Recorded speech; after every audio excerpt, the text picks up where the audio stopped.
ടീച്ചറെ, എന്റെ മകനെവിടെ? ഞാൻ അവനെ അങ്ങോട്ട് വിട്ടിട്ടുണ്ടല്ലോ. ഞാൻ പറഞ്ഞില്ലേ അവനെ ഒറ്റയ്ക്ക് അഴിക്കരുതെന്ന്? അവൻ എന്നോട് പറഞ്ഞു ഞാൻ ഒറ്റയ്ക്ക് പോവാമില്ലല്ലോ. നിങ്ങളുടെ മകനെ ഞാൻ കിഡ്നാപ്പ് ചെയ്തിട്ടുണ്ട്. 8 ലക്ഷം രൂപ തരേണ്ടി വരും.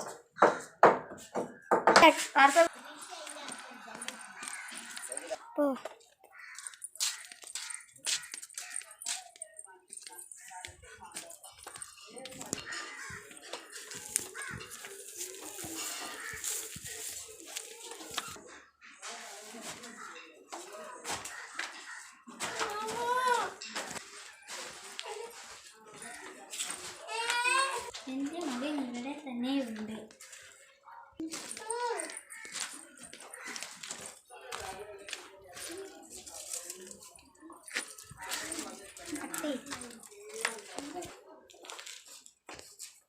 ഞാൻ അവന്റെ കണക്കെടുത്തിട്ട്. നിനക്ക് പൈസയാണല്ലേ വേണ്ടത്? എന്റെ മകനെ വേദനിപ്പിച്ചിട്ട് നിനക്ക് പൈസ അല്ല വേണ്ടത്, നിനക്ക് ശിക്ഷയാ തരേണ്ടത്.